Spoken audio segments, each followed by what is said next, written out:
Happy Monday, everybody. My name is Brandon Rosa, and welcome to episode 186 of the Xbox in 10 podcast, your weekly source of Xbox gaming news covered in around 10 minutes. Every Monday, this podcast covers new game releases, the previous week's gaming news, and we all are in an Xbox-related fun fact together. This show is on YouTube and podcast services around the world, so please subscribe on your favorite and leave a review. XboxIn10.com, no numbers, is your quick source for links to all of our podcast destinations and social media profiles, which you can follow at XboxIn10. To start, let's talk game releases. The big games out last week were Vampire Survivors: Legacy of the Moonspell DLC, River City Girls 2, High on Life, and Crisis Core Final Fantasy VII Reunion. The games came out this week include Them's Fightin' Herds Texas DLC, Project Snage, Wally and the Fantastic Predators, Wavebreak, Ships, Tower Princess, and 8-Ball Pocket. Now to last week's biggest news stories, and we have 4 to cover this week. Number 1. Microsoft could introduce a cheaper ad-supported Game Pass tier, survey suggests. Jordan Midler at VGC writes, Microsoft could introduce a cheaper ad-supported tier of Xbox Game Pass according to a survey. The survey, which appeared on Reset Era, spotted by Windows Central, appears to ask whether players would be willing to pay lower amounts than the standard Xbox Game Pass monthly fee in exchange for some limitations on the subscription. One option would see players pay a lower fee, but have access to first-party Xbox titles on a delay, which could be as much as 6 months. A reduced tier could also see integrated ads as part of the service, however it's not clear how these ads would manifest. While a survey is not an indication of something guaranteed to happen, it does suggest Microsoft is looking for ways to expand its Game Pass subscriber base, which Xbox head Phil Spencer has admitted has slowed down on the console despite strong PC adoption. As of January 2022, Game Pass has over 25 million subscribers according to Microsoft. The company recently claimed as part of the UK's investigation into its proposed Activision acquisition that it has an installed base of 63 million consoles. Speaking during a web call earlier this year, transcribed by VGC, Microsoft CEO Satya Nadella stated that Game Pass usage growth, quote, across all platforms driven by the strength off console, end quote. He said, quote, PC Game Pass subscriptions increased 159% year over year, and with cloud gaming, we're transforming how games are distributed, played, and viewed. More than 20 million people have used the service to stream games to date, end quote. It was reported earlier this month that the service generated around $2.9 billion in revenue just on console in 2021.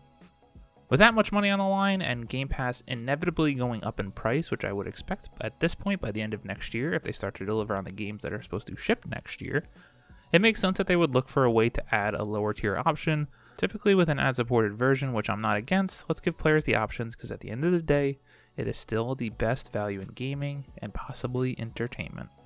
Number 2. Starfield features Skyrim-style independent faction systems. Tom West at True Achievements writes, Starfield's lead quest designer Will Shen has shed some light on the game's faction system and some of the interactions you can have with your companions when it launches on Xbox Series X and S and PC next year. Starfield is one of many games coming to Game Pass, but much like its release date, the Starfield achievements continue to elude us as we wait for its launch sometime in 2023 for Xbox Series X and S, PC, and Game Pass. Bethesda has begun to slowly roll out snippets of information about the upcoming space epic of late, with the latest topic covering its faction system and companions.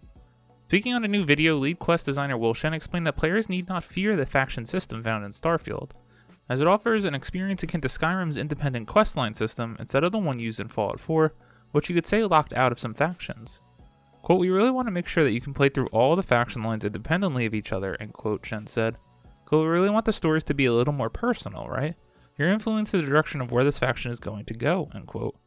You won't become the leader of every faction like you could in Skyrim, but, quote, every faction questline will be reflecting on your choices, end quote, and will have far more reaching consequences. Bethesda has designed the game's main questline Constellation to explore the settled systems and introduce the major players there. While exploring the solar system, we'll have companions like Vasco alongside us for the journey. Shen says that the companions will have, quote, a lot of opinions, end quote, to divulge as you progress, and at some points you'll actually be able to ask them to speak on the people on your behalf. You might not get the most desirable outcomes at times. Quote, you might have a companion with you and you'll be challenged, or someone will tell you, you can't get through here, end quote, Shen explained. Quote, you can actually turn to your companion and say, hey, actually could you handle this? And they'll actually speak on your behalf, end quote. As more news comes out about this game, I just get more excited. I hope this is the next big, great thing for Xbox and Bethesda. They need a big win, and this could be one of my favorite games of all time, being a huge RPG fan and more specifically, a sci-fi fan. Number 3, Hogwarts Legacy Showcase features open world broom flight and dark arts combat. Tom Ivan at VGC writes, Avalanche Software has released a Hogwarts Legacy showcase featuring plenty of new gameplay and details. The near 35-minute presentation, which is viewable below, features insight from game director Alan Tu, systems designer Mackenzie Toner, community manager Chandler Wood, and guest community host Ben Snow. In addition to offering a close look at open-world Broom Fight, it shows off the Dark Arts Battle Arena included in the game's collectors and deluxe editions, where players can preview unforgivable curses without having to earn them. In the Harry Potter franchise, the unforgivable curses are introduced in the third book, Harry Potter and the Prisoner of Azkaban. In the Harry Potter universe, using these curses, except from in very rare cases, carries with it a jail sentence. It's also said in the books that someone who uses the killing curse, Avada Kedavra, has a piece in their soul ripped from them.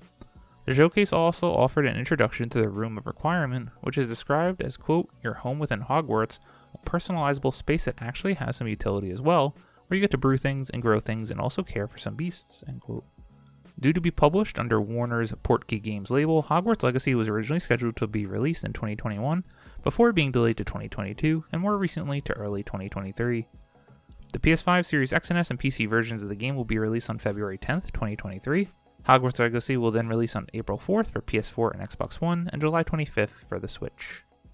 This game, it just continues to look better and better, and I still don't believe that it's going to be as good as it seemingly seems.